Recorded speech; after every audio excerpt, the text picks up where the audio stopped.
falta, no le sobra. No le sobra nada. Entonces Isaías, digamos que es el resumen, por decirlo de alguna forma. Isaías es el resumen de la Biblia. Entonces ahorita toca el número 34, que les digo, el 1 de junio llegamos hasta el capítulo 33 de Isaías, estudiándolo con Miqueas. Miqueas es el libro número 33. Estudiamos nada más ese 1 de junio, el 32 y el 33. El 32 es Jonás. Vimos que Jonás, su nombre significa paloma, que Jonás lo mandan a predicar a Nínive y que fue necesario que él muriera. Que él muriera y resucitado, vuelto a la vida, no sé cómo llamarle, vuelto a la vida, fuera como una figura del Espíritu Santo, Jonás, a predicar a Nínive. Este mapa se me había olvidado hace tiempo aquí y hoy, ahorita fui a hurgar un poquito y lo encontré. Aquí representa, este es el mar Mediterráneo, aquí representa el lugar donde vivió el pueblo de Dios, Canaán. Y estas dos culturas fueron los grandes enemigos del pueblo de Dios. Hubo pequeños enemigos, pero estos dos fueron grandes enemigos. El pueblo de Dios vino cautivo aquí 430 años, luego fue cautivo acá 70 años. Estas dos culturas representan el pecado y la religiosidad. Y siguen siendo nuestros enemigos actualmente, desde que nosotros somos el pueblo de Dios. El pecado y la religiosidad siguen siendo nuestros enemigos. Cuando nosotros no habíamos conocido, teniendo un encuentro personal con Cristo, nosotros vivíamos en Egipto, espiritualmente hablando. Nosotros vivíamos en Egipto. Entonces Cristo nos saca de Egipto y nos inicia en un trayecto de ir a la vida abundante. Porque así dice Juan 10:10. Yo he venido para que tengan vida y la tengan en abundancia. Pero para tener la vida abundante se necesita el Espíritu Santo. Por eso Él le dijo a sus discípulos: yo tengo muchas cosas que enseñarles, pero ahorita no las pueden sobrellevar. Es necesario que venga el Espíritu Santo y Él los va a guiar a toda verdad. Era necesario, así dijo Él, es necesario que venga el Espíritu Santo. Recibiréis poder cuando venga sobre ustedes el Espíritu Santo. Entonces cuando nosotros tenemos un encuentro personal con Cristo y Él entra a vivificar nuestro espíritu, nos saca espiritualmente de Egipto. Empieza el proceso porque es necesario bautizarse en agua para salir de Egipto. Empieza el proceso del nuevo nacimiento, nos pasa por el agua, por eso ahí el pueblo tuvo que pasar por el Mar Rojo para salir de Egipto. Nosotros cuando nos bautizamos en agua salimos de Egipto y el plan es, ya recibimos vida, ahora vivir la vida abundante del Espíritu. Empezar a anhelar desde ahí la llenura del Espíritu Santo. Entonces el pueblo de Dios lo sacan de Egipto, un Moisés, figura de Cristo, lo saca. Josué es el que los mete a la vida abundante porque Josué es figura del Espíritu Santo. Entonces es absolutamente necesario que para que nosotros tengamos esa abundancia que dice Juan 10:10, tengamos la llenura del Espíritu Santo. Entonces el pueblo de Dios se dio a la idolatría y como castigo a esa y a otras situaciones más, se los llevan cautivos a Babilonia. Entonces eso le sucede a muchos cristianos, que solamente aceptan a Cristo, no se quieren bautizar en agua, piensan que es un compromiso muy grande, o sí se bautizan en agua, pero no buscan la llenura del Espíritu Santo, entonces se llenan de idolatría. Interiormente, a veces sin tener un monito o una imagen en cual confiar, sino muchas cosas en las cuales confiar, nos llenamos de idolatría. Se llena la gente de idolatría. Para poder sacar esa idolatría de nosotros se necesita el único ingrediente, la única forma es con el Espíritu Santo. Entonces cuando al pueblo se lo llevan cautivo a Babilonia y Dios les dice que van a estar ahí 70 años, quien lo saca de ahí, quien emprende el camino de regreso como jefe, como líder, es un personaje llamado Zorobabel, que significa sacado de Babilonia. Y dice Zorobabel, Yeshua y 8 líderes más. Pero Zorobabel va a la cabeza y Yeshua va con él. Entonces, cuando nosotros nos sacan de Babilonia, necesitamos a Cristo, ahí siempre está. Pero el Espíritu Santo debe ser el que nos encabece y nos diga, eso es religiosidad, eso es religiosidad. Entonces, a mí me sorprendió mucho en este estudio de Isaías, algo que me llamó mucho la atención, era muy evidente, es que en el capítulo 1 de Isaías, verso 2, en el 1 se presenta visión de Isaías que profetizó en el tiempo del rey tal y de Israel y de Judá, y profecías hacia Judá. La profecía de Isaías es hacia Judá. Si usted lee el verso 1, Isaías 1:1, la profecía es hacia Judá. Y en Efesios dice que nosotros fuimos creados para la alabanza de la gloria, de la gracia de Dios. Entonces nosotros somos Judá. Entonces esa profecía de Isaías, que es el resumen de la Biblia, es para nosotros.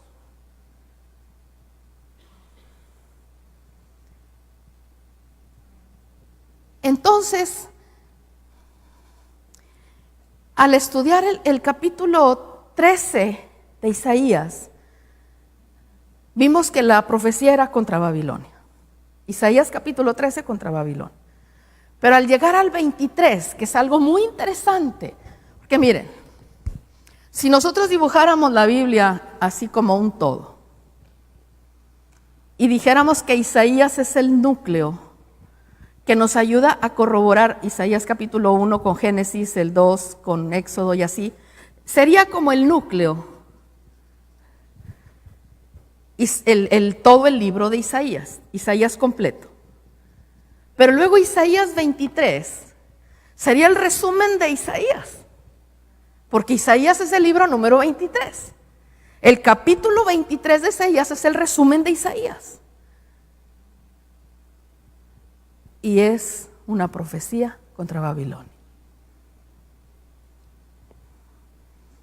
Entonces, analizando todo esto y meditando en todo esto,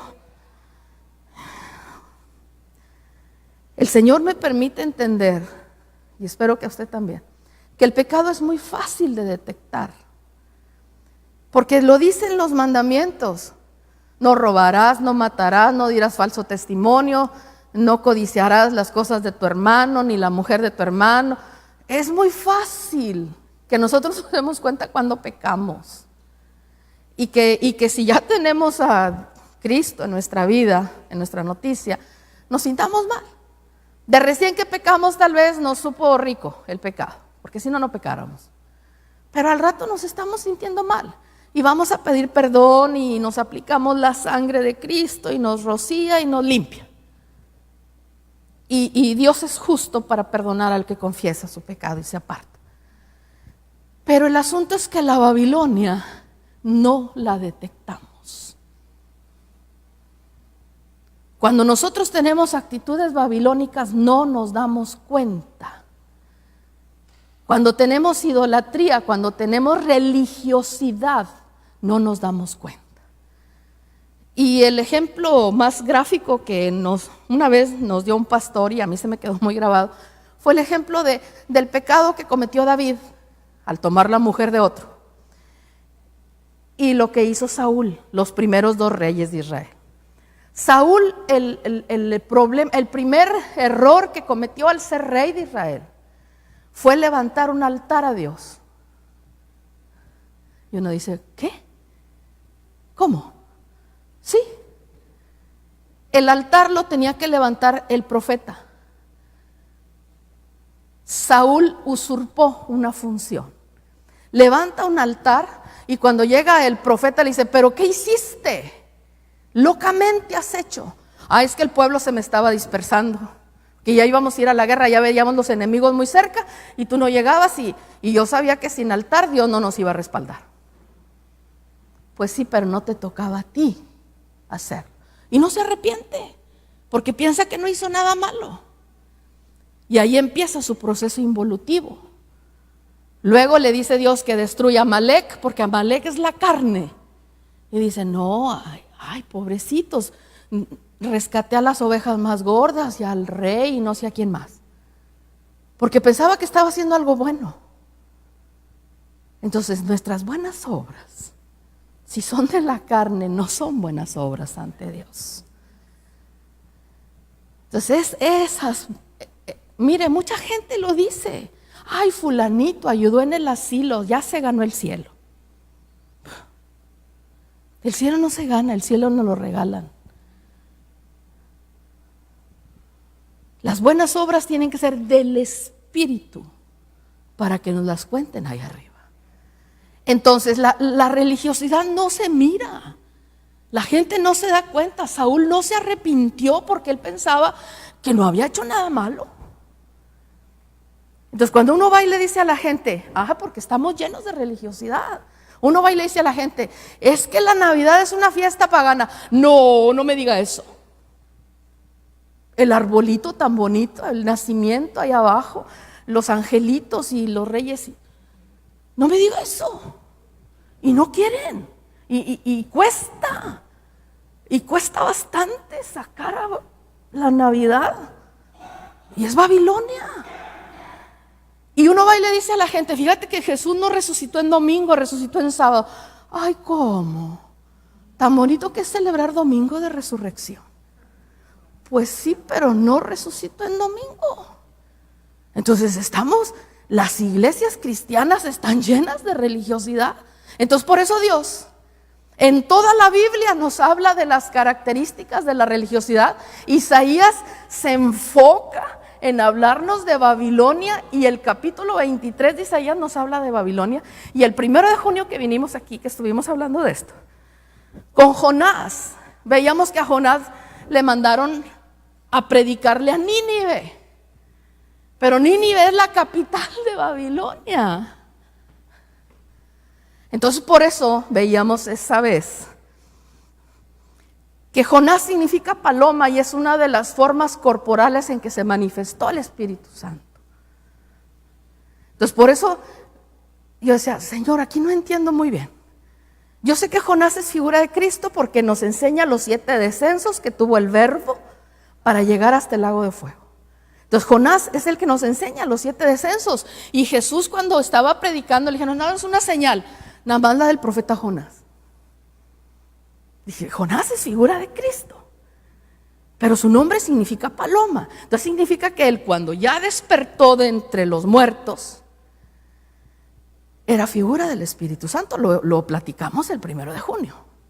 Entonces Jonás es figura del Espíritu Santo. Tenía que ir en el poder del Espíritu Santo para poder ir a meterse en Babilonia, a la capital de Babilonia. Y les predica a los de Nínive y se arrepienten todos.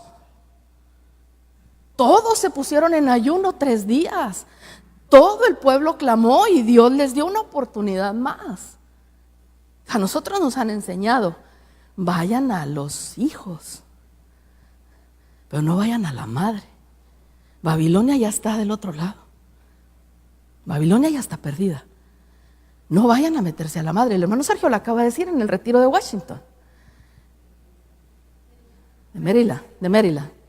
Lo acaba de decir ayer o antier. Dijo, los autorizo para que si los invitan a predicar a cualquier parte, ustedes vayan. No me tienen que pedir permiso. Pero sí me tienen que pedir permiso cuando ustedes van a invitar a alguien. Dijo, pero no les autorizo que vayan a Babilonia. No se metan, con la madre no se metan. No vayan a querer ir a, bueno, eso no lo dijo, eso es una salsa mía. No vayan a querer ir a predicar en una iglesia católica. Háblenle a los que asisten ahí. A ellos sí, porque la Biblia dice en Apocalipsis, salid en medio de ellos, pueblo mío. hay pueblo de Dios metido. O sea, a ellos sí les podemos ir a evangelizar, pero a la madre.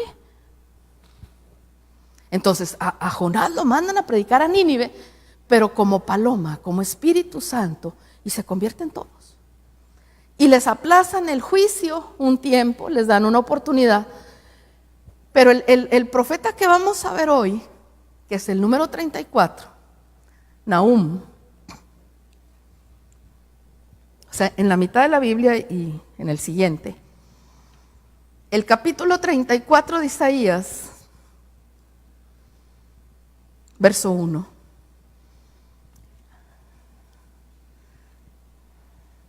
Dice algo muy parecido a lo que dice Isaías 1. No 1:1, porque dijimos que en el 1:1 el profeta se presenta. En el 1:2. En el 1:2 Dios dice: oíd cielos y tu tierra. Crié hijos y los engrandecí y ellos se rebelaron contra mí. De eso nos habla todo Isaías, de la rebelión. Pero no nada más del pueblo de Judá, de la nación de Israel completa y de la tierra completa, y aún en los cielos hay rebelión. Aún en los cielos hubo rebelión. Entonces todo el universo está contaminado, y así comienza Isaías 34. 1. Dice: acercaos naciones para oír y escuchad pueblos, oiga la tierra y cuanto hay en ella, el mundo y todo lo que de él brota. Pero en la versión Martín Nieto, ese mismo verso dice: acercaos naciones para oír, estad atentos pueblos, escucha tierra y cuanto encierras, y tú universo, con todo tu producto. Le está hablando al universo. Y todo el capítulo 34 de Isaías dice que va a haber un juicio. En el verso 4 dice: todo el ejército de los cielos se consumirá, los cielos se enrollarán como un pergamino, y también todos sus ejércitos se marchitarán como se marchita la hoja de la vid, o como se marchita la hoja de la higuera. Verso 5. Porque mi espada está embriagada en el cielo, he aquí descenderá para hacer juicio sobre Edom y sobre el pueblo que yo he dedicado a la destrucción. Entonces, Nahum, que es el profeta que le corresponde a este capítulo de Isaías, apenas ahorita agregué esto que vamos a ver enseguida. La palabra Nahum, el nombre Nahum, yo lo tenía estudiado desde hace más de 15 años, que significa confortable. Nahum significa confortable, y así yo había dejado el estudio. Y aquí cuando lo estudié vi, pues sí, ya me acordé que significa confortable, no lo voy a poner, no le di mucha importancia. Pero hace unos días oí una prédica y se me quedó ese rengloncito, que decía que la palabra confortable se deriva, déjeme decirle el número de la palabra hebrea que significa confortable. La palabra Nahum, que significa confortable, es la palabra hebrea 5162. Ahora sí ya vamos a entrar en lo de hoy. Nahum, la palabra Nahum es la palabra hebrea 5162, que significa confortable. Nada más eso significa, confortable. Pero se deriva de la palabra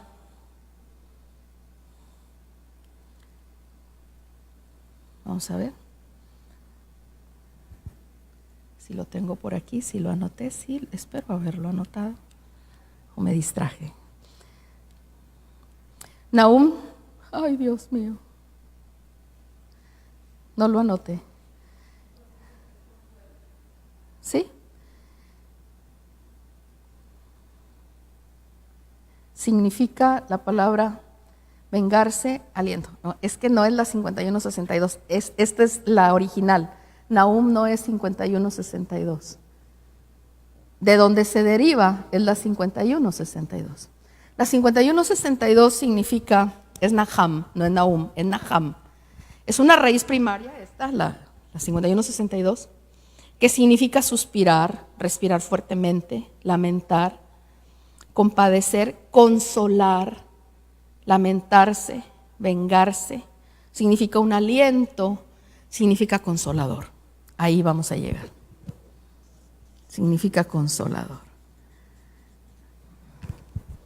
Entonces, este profeta también es figura de Cristo, porque es un consolador Cristo, pero también es figura del Espíritu Santo. Cuando dice aliento, respirar fuerte, ese es el aliento que nos da el Espíritu Santo para darnos entendimiento. Entonces, a Nahum también le dicen que profetice contra Babilonia, contra Nínive. Él también profetiza contra Nínive. Y ahora sí, en el tiempo de Nahum, ahora sí destruyen Nínive, destruyen todo Asiria. Yo aquí tengo una anotación que está en el manual. Nahum 1:1 dice, profecía sobre Nínive. Y que a Jonás ya no lo había mandado a predicar a Nínive. Pues sí, pues ahora Nahum profetiza sobre Nínive. Profecías sobre Nínive. Y entonces lo que estamos leyendo en Isaías 34 es muy similar a la profecía que envía Nahum a Nínive, que lo va a destruir. Pero quise hacerle el señalamiento antes de que Isaías es una profecía hacia Judá, hacia la alabanza, porque ya hemos platicado en otras ocasiones que la Biblia usa mucho aquello de que nosotros le decimos para enseñarlo, te digo a ti, Pedro, para que entiendas, Juan. Te digo a ti, mi hija, para que entiendas tú, mi nuera. Entonces, eso que le están profetizando a Nínive es decirle a Judá, porque ahí está profetizando Nahum en Judá, es estarle diciendo a Judá, si tú tienes características de Nínive, esto es lo que te va a venir. Si tú tienes características de Babilonia, esto es lo que te va a venir como juicio. Por eso en Isaías 34 está diciendo en el verso 1, acérquense naciones para oír, escuchen pueblos, oiga la tierra, oiga el universo, porque el enojo del Señor es contra todas las naciones y su furor contra todos sus ejércitos. Las ha destruido por completo. Dice el verso 3 de Isaías 34, sus muertos serán arrojados, de sus cadáveres subirá el hedor, las montañas serán empapadas con su sangre, todo el ejército de los cielos se consumirá.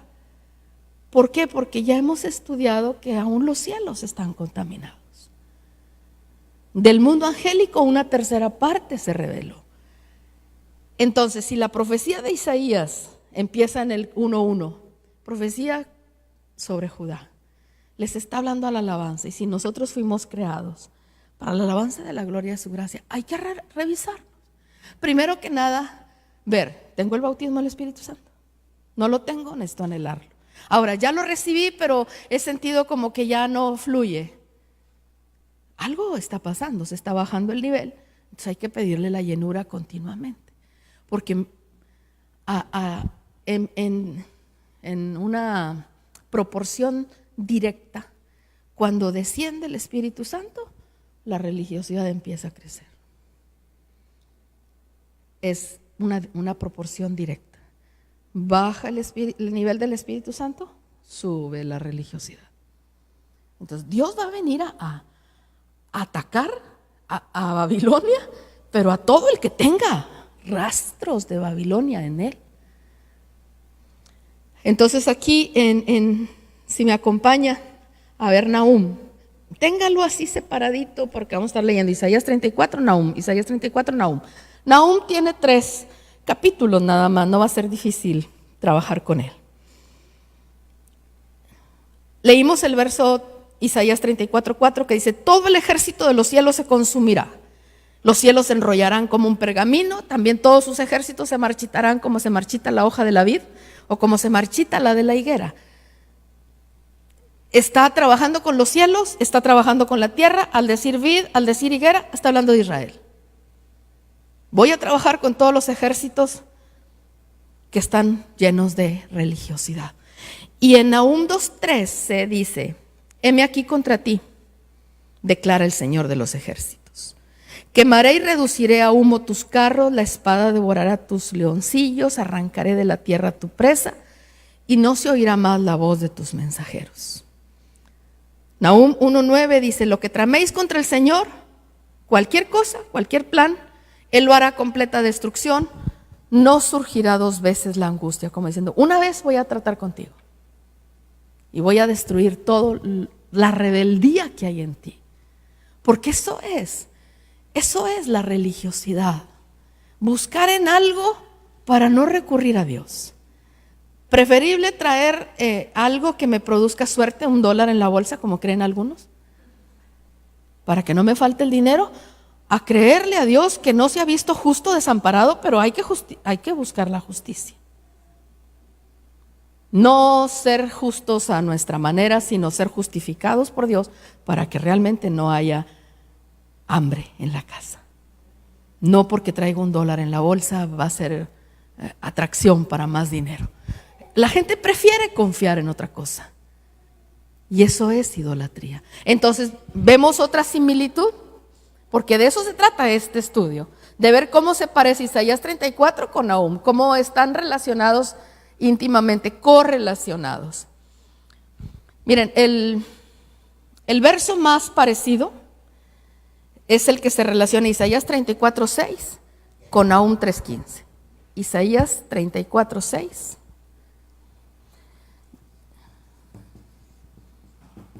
Con Nahum 3:15. Veamos cuál es la palabra que los enlaza. En Isaías 34:6 dice: la espada del Señor está llena de sangre, está llena de sebo, de la sangre de corderos, de machos cabríos, de sebo de los riñones de carneros, porque el Señor tiene un sacrificio en Bosra y una gran matanza en la tierra de Edom. Hay un pasaje casi al final de Isaías, yo creo que es Isaías 64 por ahí, que dice, yo lo relacioné con segunda de Juan, con la segunda carta de Juan. Yo no lo relacioné, así está el orden. Isaías creo que es 64 con segunda de Juan. A ver, Apocalipsis es 66, Judas es 65, tercera es 64, entonces Isaías 63. Isaías 63 dice: ¿quién es este que viene de Edom, de Bosra? ¿Y por qué es rojo su vestido? ¿Por qué es rojo su ropaje? Dice, porque yo he juzgado, yo he aplastado. Entonces, ese pasaje, esa relación, yo la veo como el tiempo del tribulacionario. Cuando van a machacar y machacar y machacar y destruir la tierra para acabar con la religiosidad. Entonces, aquí le está hablando a los mismos. Aquí está hablándole a Edom, a Bosra. Entonces, le está hablando a los judíos, pero nos está hablando a nosotros si estamos teniendo problemas de contaminación religiosa. Entonces aquí dice en el verso 6: la espada del Señor está llena de sangre, está llena de sebo, de la sangre de corderos, de sebo de riñones de carneros, porque el Señor tiene un sacrificio en Bosra y una gran matanza en la tierra de Edom. Apenas va en el capítulo 34, le está correlacionándose con Nahum, pero Nahum le está profetizando a Nínive. Entonces, ¿cuál es el problema por el cual se va a meter a Israel en la gran tribulación? Porque tiene características de Nínive. Ni le he dicho dónde está Nínive. Nínive en mucho tiempo fue la capital. No está exactamente ahí, pero más o menos. Nínive estuvo como capital de Babilonia mucho tiempo. Y aquí yo puse una anotación que le dije que le iba a comentar y se me fue el pensamiento. Si usted quiere anotarlo, esto es cultura general. Asiria, o sea, todo el territorio con Nínive como capital, fue derrotada y conquistada en el año 612 a.C., tal como lo había anunciado Nahum. Y Nahum predicó en el año 681 a.C. Sabe que yo una vez tuve una compañera maestra, no sé si ya le platiqué. Yo tenía cuarto, quinto tal vez, y ella tenía tercero. Era muy bonachona la maestra, era muy inteligente. Entonces tenía puros 10 en su Cardex de la normal. Entonces me sorprendió bastante cuando me dijo que cómo sabían los habitantes, por ejemplo, de Egipto, que ellos estaban viviendo en el año 4000 antes de Cristo. Ay, mamita, le dije, ellos no contaban el tiempo así. Ellos decían, estamos viviendo en el año 15 de tal faraón. Y moría y empezaba. Ahora estamos viviendo en el año 28 de tal faraón. Ellos no sabían que estaban viviendo en el 4000 antes de Cristo, por favor. Esa es una cuenta que hacemos nosotros. Entonces, nace Cristo y para atrás es antes de Cristo y para adelante es después de Cristo. Entonces es 1, 2, 3, 4 y así va para atrás la cuenta. Entonces, pues claro que ellos no sabían que estaban viviendo en tal año antes de Cristo.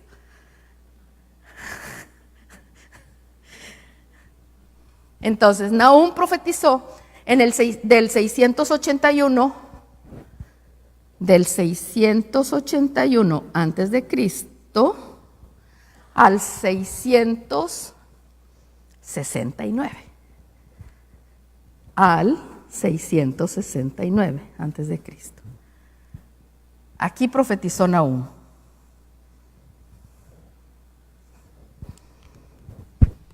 Y Asiria,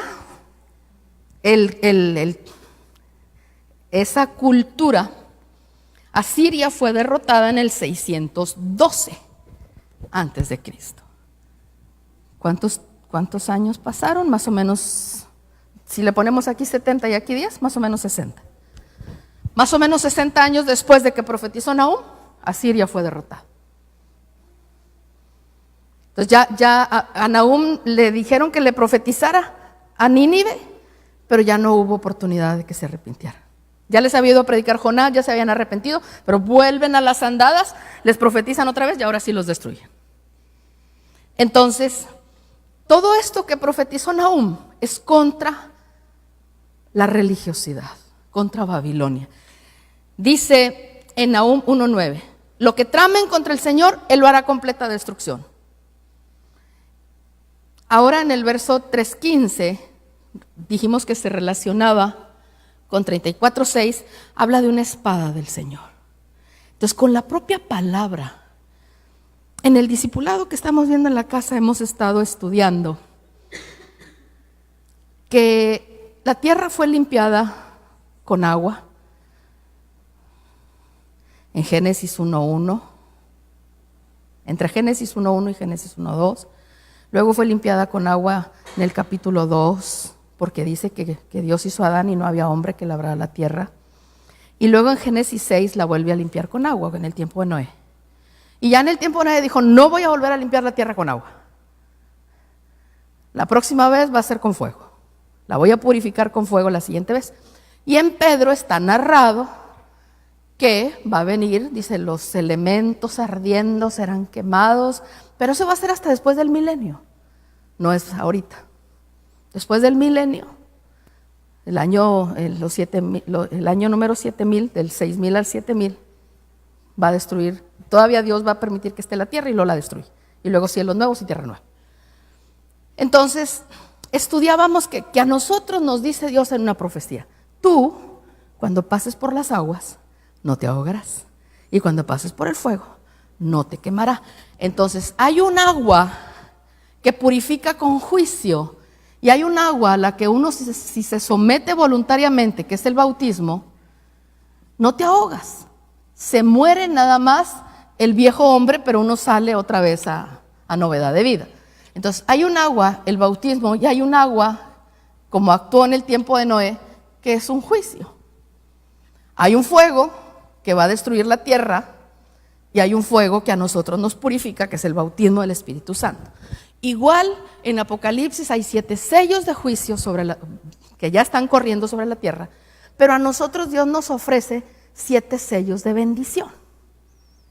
Ya los hemos estudiado otras veces: sello en la frente, santidad a Jehová; sello en el corazón, para amarle a Él; sello en el área sexual, como lo hicieron con Abraham; sello en la oreja, en el brazo; sellan la instrucción, sellan la ley, el sello del Espíritu Santo. Hay 7 sellos de bendición. El del brazo es una marca. Pero hay 7 sellos de bendición, que si nosotros tenemos los 7 sellos de bendición, no nos afectan los sellos de juicio que están sobre la tierra. Hay 7 trompetas de bendición, como las que sonaron para que se derribaran las murallas de Jericó. Y hay 7 trompetas de juicio sobre la tierra. Entonces, si nosotros estamos oyendo las trompetas de bendición, no nos van a afectar las trompetas de juicio. Entonces, como que parece que es el mismo logotipo del lado bueno y del lado malo, y por eso es el gran problema con la religiosidad. Nosotros accedemos a una copa de bendición cada primer domingo de mes, y esa copa de bendición nos trae como 7 copas espirituales de bendición. La copa que usó José, la de plata para apartar a Benjamín, 7 copas, no las he estudiado últimamente, no me acuerdo. Pero hay 7 copas de juicio que van a venir sobre la tierra, donde ahí sí dice que cuando vengan esos juicios tan terribles, la gente ya no va a tener oportunidad para arrepentirse. Entonces a nosotros nos dan la oportunidad, cada primer domingo de mes, de arrepentirnos de los pecados cometidos en el mes. Tomamos la copa y hacemos un nuevo pacto. En cambio, cuando derramen las copas dice, y no se arrepintieron de sus obras, y les caía otra copa más terrible, y no se arrepentían de sus obras. Entonces quiere decir que la copa que nosotros tenemos nos refuerza la capacidad de arrepentimiento. Entonces hay copas de bendición, hay copas de juicio. Entonces lo mismo pasa acá. Miren con qué anda destruyendo Dios, con una espada. ¿Y cuál es nuestra espada? La palabra. Entonces si nosotros la palabra continuamente nos está cortando lo que no sirve, el Espíritu Santo nos revela y nos dice, ey, por ahí no. Miren, yo le he contado que por muchos años yo estuve ayunando los martes. Y en una ocasión ya no me costaba, o sea, ya sabía yo que cada martes iba a ayunar. Incluso fui prolongando más tarde, entregar el ayuno. Y una noche estaba orando y dije, no se me estará convirtiendo ya esto en religiosidad. Señor, muéstrame. Yo no quiero caer en religiosidades. Entonces yo dejo la laptop corriendo, que se oigan prédicas toda la noche. Y en la mañana cuando desperté y vi cuál prédica seguía, era una prédica del apóstol Germán que se llama El ayuno produce rema. Dije, Señor, yo creo que me estás hablando, que siga ayunando.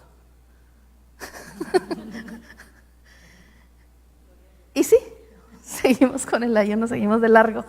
Como que Dios me dijo, mira, ahí está la respuesta. Bien fácil, nada más abrí los ojos y vi cuál prédica sigue. El ayuno produce rema. Ah, sí, Señor, ayunamos hoy. Es martes. Entonces, a veces hay cosas que se nos convierten ya en religiosidad. Pensamos que ir a la iglesia nada más el domingo en la mañana. Pensamos que si yo hago algo, Dios va a obrar y Dios actúa por misericordia. No es por lo que nosotros hacemos, así oró Daniel, Señor, no por nuestras justicias, sino por tu gran misericordia. Eso es algo que el Señor nos tiene que revelar a través de su palabra, enseñada por el Espíritu Santo. Entonces el Espíritu Santo nos va cortando lo que Él mira que no sirve, porque aquí es con la espada. La espada de Dios dice que va. ¿Con qué le cortaron la cabeza a Goliat? Con una espada. Entonces la espada puede ser un juicio, pero también puede ser una bendición. Normalmente nosotros explicamos con una palabra muy gráfica, es decir, ahorita el Señor está usando anestesia. Va a llegar un momento en que ya no va a haber anestesia. Y de todas maneras, la gente va a ser trabajada para que dé la estatura del varón perfecto, porque así dice Efesios. Que los 5 ministerios Dios los dejó para que todos alcancemos la estatura del varón perfecto. Entonces cada quien decide, con anestesia o sin anestesia. Cuando uno tiene una tribulación privada, es para que nos aflojemos. El alma se afloja cuando tiene tribulación. Y así dice Dios, yo te voy a llevar al desierto y ahí voy a hablar a tu corazón. Entonces no esperemos la espada de juicio. Accedamos a cada que tengamos oportunidad, expongámonos a la palabra para que sea una espada que nos venga a cortar lo que nos sirve. A mí me sorprendió mucho, escuché la prédica anterior para ver en qué me había quedado y me volví a dar a mí me edifica. Al ver que los marineros que iban en el arca, cuando se desata la tormenta, tiraron unos enseres, y que esos enseres, al ver la palabra original, es la misma que arma forjada. Entonces, con el Espíritu Santo, el libro número 45, donde empieza el Espíritu Santo, el alefato del Espíritu Santo, Son los hechos de los apóstoles, pero en esa ocasión yo decía, debería llamarse los hechos del Espíritu Santo. En cambio, las cosas que se hacen de Babilonia son hechizos. Entonces a veces ya no son hechos los que estamos haciendo, son hechizos. Porque ya es Babilonia la que nos va aconsejando. Nos saca ligeramente del camino y ahí está la ramera, y ahí están los ciegos, y ahí está la víbora que muerde el talón y hace caer hacia atrás. Entonces no nos pasemos de los hechos del Espíritu Santo a los hechizos de Babilonia, porque son copias muy bien hechas.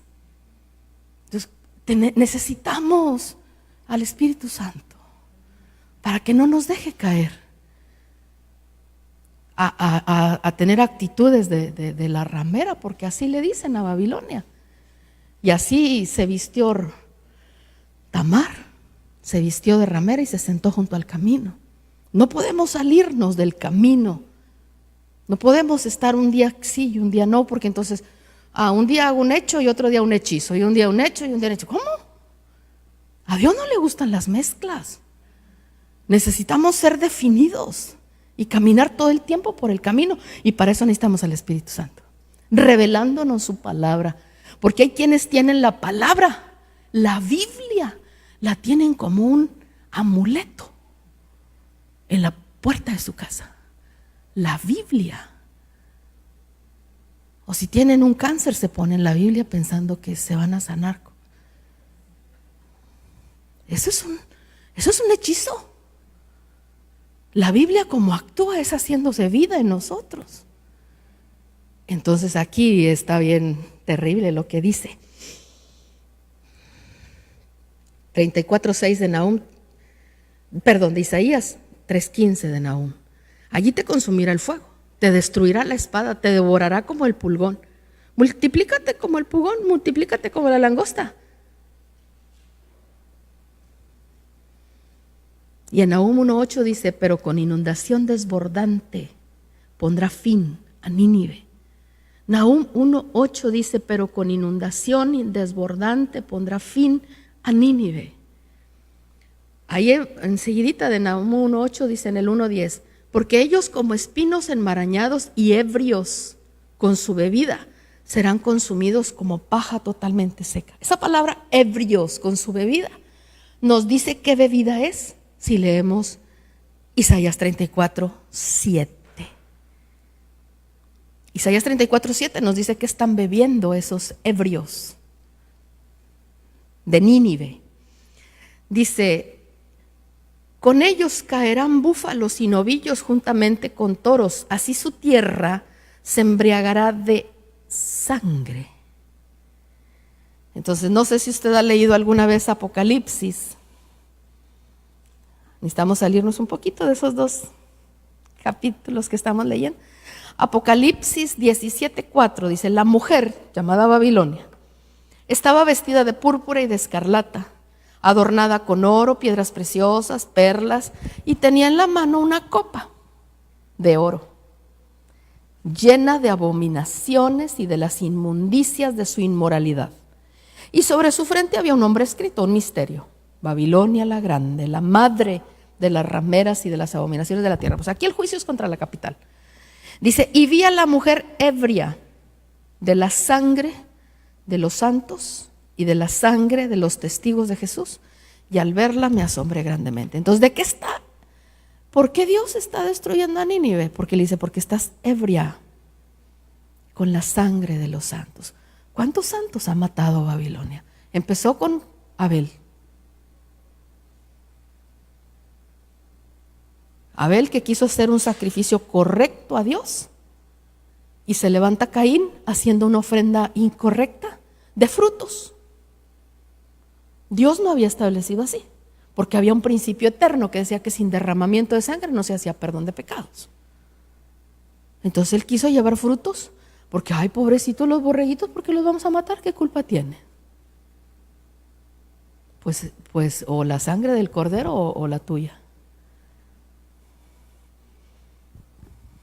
Entonces Abel mató un cordero haciendo las cosas bien, y Caín viene y lo mata. como pensando nosotros así leyendo debajo de la letra, como diciéndole a Dios, a Caín, a Dios, ¿quieres sangre? Ahí está la de mi hermano. Así no era. Por eso Dios nos proporcionó animalitos, no para que seamos crueles con ellos. Dios dice que el que es cruel con los animales, Dios se va a encargar de él. Hay que tratarlos bien, pero a la hora que les toca pagar, y a la hora que nos toca comernos, también qué ricos.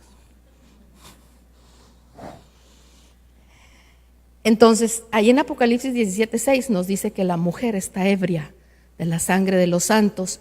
En Isaías 34:7 dice, su tierra se embriagará de sangre. Y en Nahum 1:10 dice, ebrios con su bebida. Nahum 1:7 dice, nuestro Dios es bondadoso. Nos está hablando a nosotros.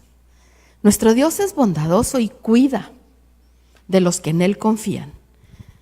En momentos de angustia, Él nos brinda protección. Entonces, hay un pasaje, no sé si lo anoté aquí, que dice que Dios va a permitir que Babilonia actúe. Es como un martillo que va a actuar y va a fastidió a Israel nada más el tiempo que Dios le dio permiso, porque hasta estaba ya profetizado. El pueblo se va a ir 70 años cautivos a Babilonia. Nada más. Entonces dice que Babilonia es un martillo que actúa nada más mientras Dios le da permiso, pero que una vez que termine el juicio contra Israel, ahora sí Babilonia esté para acá. Nada más está siendo usada como un instrumento, igual que el diablo. El diablo nada más es un siervo de Dios que saca la basura. A veces se la saca de las congregaciones y a veces la saca de adentro de nosotros. Y nosotros, ¿por qué a mí, Señor, me está lloviendo sobre mojado este diablo que me hace caer? Algo anda por ahí que hay que sacar. Déjenme ver qué otro verso leemos porque no vamos a leer. Mire, la Biblia tiene unas enseñanzas por todas partes. Isaías 34 tiene 17 versos. Entonces, como que ahí hay 3 17. Aquí hay 2 y 17 versos. Y el 17 en la Biblia significa espiritualidad. Entonces, ahí mismo en los números nos están diciendo la forma de combatir para que no nos caigan esos juicios. Mire, cuando a Daniel se lo llevaron a Babilonia, los estudiosos dicen que tenía 17 años. Cuando a José lo vendieron sus hermanos a Egipto, ahí sí dice, tenía 17 años. Entonces, el 17 es un número que nos habla de espiritualidad. La suma del 10 más 7. El 10 es totalidad, el 7 es perfección espiritual. Entonces, es la totalidad, como que la perfección espiritual en su máxima exponencia. Entonces, el hecho de que Isaías 34 sea una profecía que nos esté diciendo, vamos a hacer machaca a la religiosidad. ¿Cómo se logra? Con espiritualidad, viviendo en el espíritu. Que quien lleve el volante del carro, este carro que se mira aquí, sea el espíritu y no el alma. Porque si el volante lo lleva el alma, no llegamos a un buen puerto, a un buen lugar. Necesitamos que el volante lo agarre el espíritu y entonces, así dice en el Nuevo Testamento, andad en el espíritu y no satisfagáis los deseos de la carne. Porque el alma y el cuerpo juntos se quieren dar una chapaleada en el pecado, en el lodo, como el hijo pródigo, para luego estar deseando comer hasta las algarrobas que tienen los cerdos. Cuando el hijo pródigo volvió en sí, regresó a la casita del padre, dijo, no hay mejor lugar. Nahum 3:4, yo creo que ahí vamos a cerrar. ¿Sabe que estudié 4 capítulos de Isaías bien optimista yo? Nomás uno. Nahum 3:4 dice, Bueno, leamos 3:2. Chasquido de látigos, crujido, ruido de crujir de ruedas, galopar de caballos, saltar de carros. Ese es Dios viniendo a juzgar a Babilonia. Dice, todo, este verso lo puse con negritas, todo por las muchas prostituciones de la ramera. Entonces, ¿por qué? ¿Por qué le habla tanto Dios a ese personaje?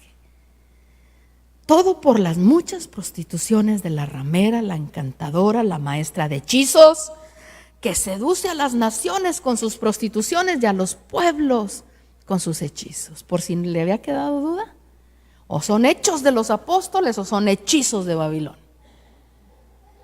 Y dice en Isaías 34:13, rebeldía. Espinos crecerán en sus palacios, ortigas y cardos en sus ciudades fortificadas. Será también guarida de chacales y morada de crías de avestruz. Está clarísima la correlación de Isaías 34 con Nahum. ¿Pero por qué Nahum? ¿Por qué el confortable? ¿Por qué el consolador? Porque sin el Espíritu Santo nos agarra a Babilonia de su cuenta. No se detecta. No nos damos cuenta y ya andamos chacualeando en Babilonia. Yo navegué por ahí un tiempo. Miren, en mi casa no se celebraba la Navidad. Mamá, el día 24 cenábamos lo mismo que cualquier otro día. No había arbolito nunca. Pero en la iglesia donde íbamos, sí se hacía la representación del niñito naciendo y los pastorcitos y nos daban una bolsita al final de dulces. Entonces sí transitamos por ahí. Pero en cuanto nos enseñaron que era religiosidad, adiós. Que va uno a las tiendas y te llama la atención la musiquita y las lucecitas, sí nos llama todavía la atención. Pero una cosa es que nos esté haciendo, a que le digamos, ahí voy.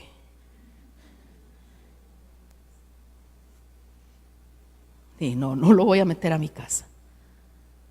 Si lo estoy tratando de sacar del corazón y luego lo voy a meter a la casa. Si ya dejamos, nos enseñaron que no es domingo de resurrección. O sea, es muy sutil la Babilonia. Y hay cuantos van que hasta se ponen a cargar una cruz y se latigan pensando que con eso pueden hacer algo. Y que Jesús no pagó el precio. ¿Por qué quieren ellos pagar un abono? Y podrán darse de latigazos, pero no se compara con lo que le hicieron a Jesús. Y ninguno puede ir a pagar al lago de fuego. Él con eso pagó y él ahí venció a la muerte. Entonces, ya nosotros nomás lo que tenemos es que decirle, Señor, tú me dices por dónde. Tú me dices por dónde, Señor. Te agradezco por haber pagado por mí. No es por mis justicias, es por tu gran misericordia que soy salvo. Eso es lo que Dios nos revela a través de su espada. Hay algo muy interesante en esta correlación. Es el único profeta menor donde menciona la palabra libro. Le había dicho que terminaba. Dicen que es la más grande mentira que dicen los predicadores. Dios me está mostrando eso. Dios me está mostrando eso y se lo tengo que decir. Nahum 1:1 dice, profecía sobre Nínive, libro de la visión de Nahum de Elcos. Y en Isaías 34:16 dice, buscad en el libro del Señor y leed. Ay, dice, ninguno de ellos faltará. ¿Sabe que Dios tiene anotados quiénes son los habitantes de Babilonia? Los que son de ahí. Esa que se llama Lilith, porque aquí la menciona en Isaías 34, aquí está. Es el único pasaje de la Biblia que menciona a Lilith. Porque dice ahí, en ese pasaje de Isaías 34:16, busquen en el libro del Señor y lean. Ninguno de ellos faltará, están bien enlistaditos. Ninguno carecerá de su compañera, porque su boca lo ha mandado y su espíritu los ha reunido. En el 34:17, que es el último verso de Isaías, dice, a cada uno de estos animales les dio su propio territorio y ahí vivirán para siempre. Entonces, en Apocalipsis dice, Babilonia se ha convertido en habitación de aves inmundas, espíritus aborrecibles. Menciona 3 cosas. Tenemos 3 tipos de potestades contra las cuales se luchan de Babilonia. Así como el diablo llegó y tentó a Jesús en el cuerpo, en el alma y en el espíritu, y le dice: todo esto te daré si postrado me adorares. Babilonia nos tira al cuerpo, al alma y al espíritu. Por eso ahí en Babilonia se hace habitación de 3 tipos de seres. Dice: a cada uno de estos animales le dio su propio territorio y ahí vivirán para siempre. Pero Dios los tiene listados en un libro. Así como a los del libro de la vida nos tienen bien anotados. A los perdidos y a los que son habitantes de Babilonia ya los tienen. Y cuando digan todos para allá a la condenación eterna, a ver que no falte ni uno, que no falte ni uno, que no falte ni uno, les van a dar, y dice: y ahí vivirán para siempre. Es extraordinariamente iluminadora esa relación. Isaías 34 con Nahum. Léala despacito, son nada más 3 capítulos de Nahum, un capítulo de Isaías, léalo y verá cuántas relaciones hay. Hay muchas más. El Señor por algo nos puso a hacer esto. Dios nos quiere alertar, Dios nos quiere avisar. Estamos ya a un paso de que Cristo venga por su iglesia. Y Él quiere una iglesia limpia, sin mancha y sin arruga. Pidámosle al Señor que Él tenga misericordia de nosotros y nos llene de su Espíritu Santo. No podemos tener idolatría de ningún tipo. No podemos tener religiosidad. No podemos caer. Si el Señor nos ha estado revelando a través de sus 5 ministerios la palabra, no podemos caer de nuevo en religiosidades. Señor, te damos gracias por tu palabra. Te damos gracias por haber pagado el precio de nuestra redención y habernos sacado de Egipto. Gracias, Señor, por ayudarnos a pasar el Mar Rojo. Pasamos por las aguas y no nos ahogamos. Ahora te pedimos que venga ese fuego que únicamente va a quemar ataduras que nos ha puesto Babilonia.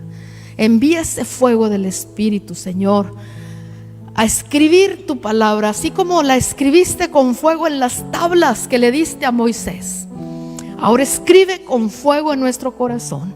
Graba, Señor, graba tu palabra en nuestro corazón para que la amemos, para que por amor nos apeguemos y nos sujetemos a la palabra. Que no sea por terror, Señor, que no sea por miedo, sino que sea por amor, que nosotros vivamos la palabra.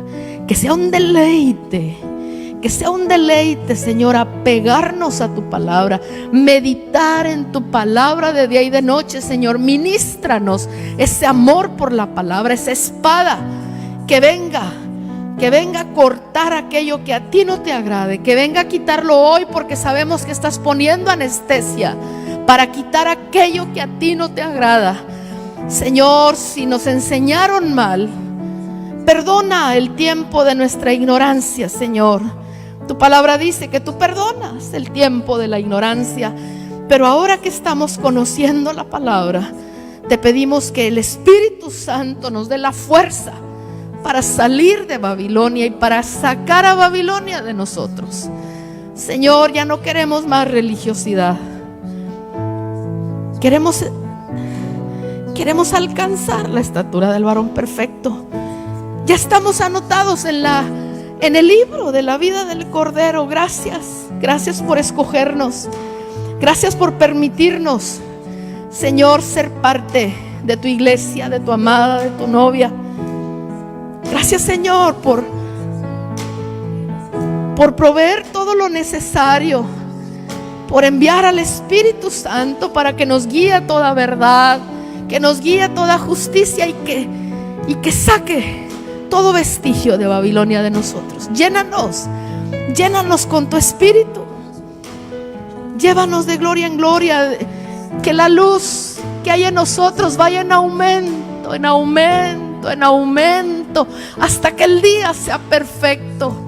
Ilumina nuestro interior, Señor. Llena Llena de aceite esa lámpara, ese candelero que está en el lugar santo, para que ilumine cada rincón de nuestra alma, para que saque toda basura, para que sea barrida nuestra alma, que el Espíritu Santo saque todo lo que antes aprendimos mal.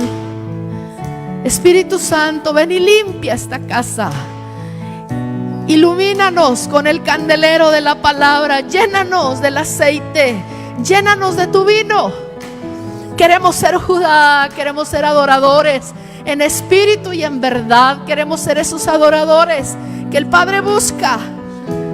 Adorarte en espíritu y adorarte en verdad. Que cantemos realidades, que cantemos verdades, Señor, que cantemos experiencias contigo. Haznos, Señor, esos adoradores. Queremos ser Judá, queremos apartarnos para ti. Cantemos todos juntos. Ven, Espíritu, ven y lléname, Señor, con tu preciosa unción. Ven, Espíritu, ven y lléname, Señor, con tu preciosa paz. Purifícame y lávame, renuévame, restáurame, Señor, con tu poder. Purifícame y lávame, renuévame, restáurame, Señor, te quiero conocer. Purifícame y lávame, renuévame, restáurame, Señor, con tu poder.